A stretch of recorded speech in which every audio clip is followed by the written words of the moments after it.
يعد هذا الجزء من البحر الأبيض المتوسط بيتها.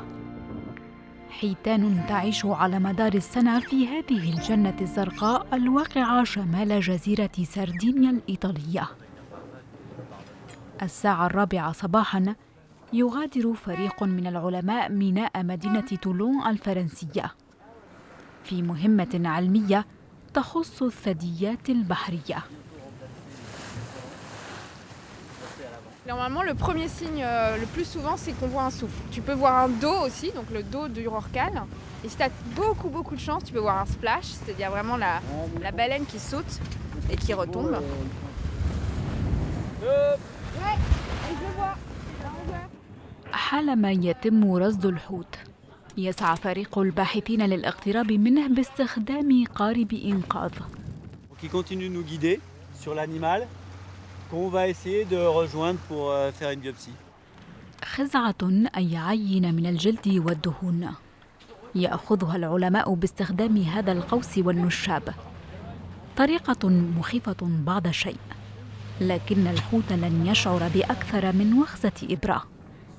عمليات أخذ العينات التي يجريها العلماء في هذا الجزء من المتوسط منذ 20 عاماً تعد مصدراً لا متناهي للمعلومات حول الحيتان. Sur la partie noire, la peau, et toute la partie blanche correspond à la graisse.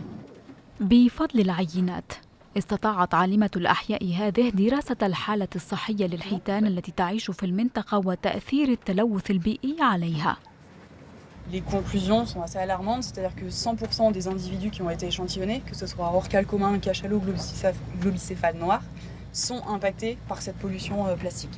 Tous les individus sont contaminés à des seuils un peu différents.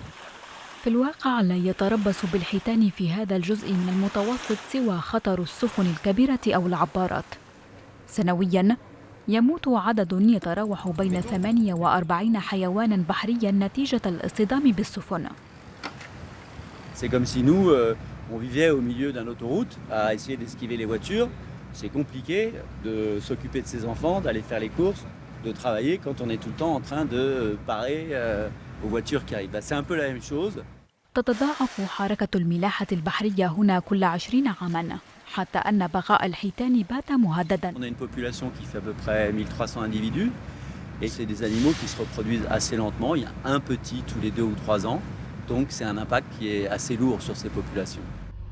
لحماية هذه الثدييات البحرية كثف العلماء أبحاثهم في السنوات الأخيرة، فثبتوا أجهزة تحديد المواقع وكاميرات المراقبة على ظهور الحيتان لمتابعة تحركاتها وفهم أساليب تنقلها. L'idée derrière ça, c'est de comprendre ce qu'ils font quand on ne les voit pas, c'est-à-dire la plupart du temps quand ils sont sous l'eau, et en particulier quand ils sont en situation de collision, c'est-à-dire à une distance de 20-30 mètres d'un bateau, d'un navire qui avance rapidement.